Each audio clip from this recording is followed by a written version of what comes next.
Здравствуйте, друзья! И я сразу об очередном собачьем горе.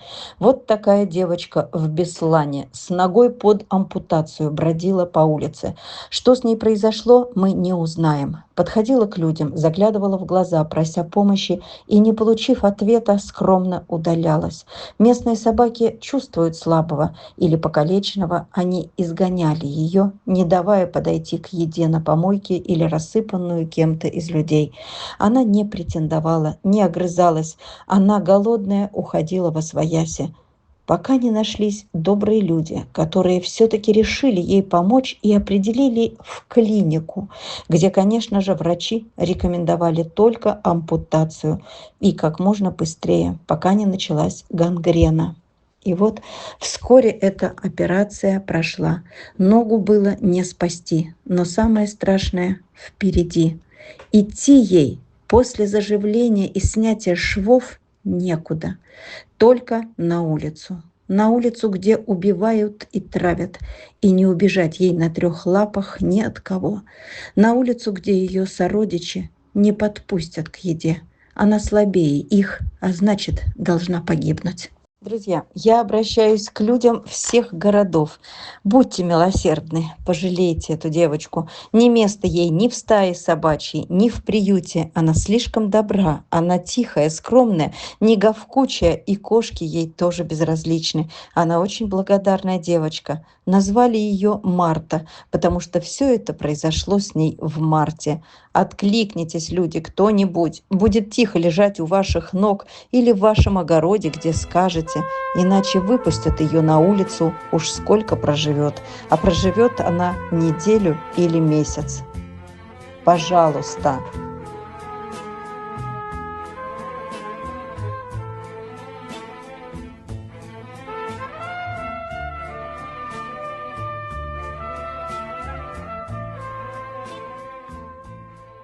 Друзья, давно вам не показывала тяжелый труд своих будней, труд невидимого фронта.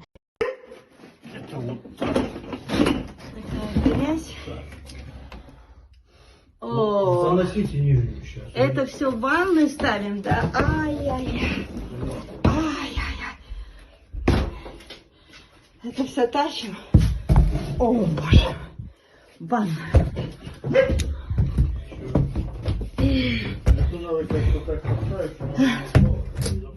Самая огромная.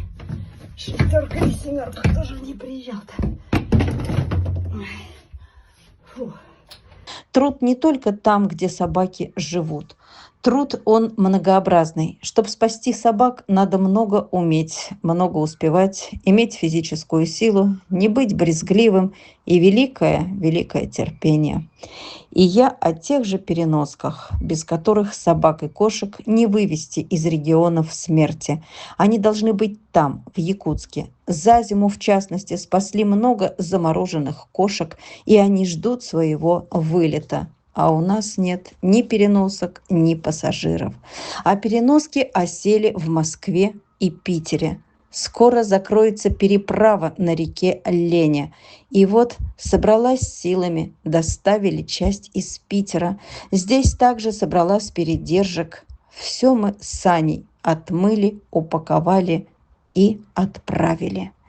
Теперь осталось оплатить доставку. В пути будут находиться дней 10. Успеть бы до закрытия переправы через реку Лену. В нашем нелегком труде одни препоны. То пассажиров нет, то переносок нет, то передержать негде, то корм закончился, то ножки под ампутацию. И долги. Друзья, я прошу, помогите оплатить немаловажный пункт в спасении – это отправку огромного количества переносок. Иначе нам их не выдадут, и они будут стоять на складе.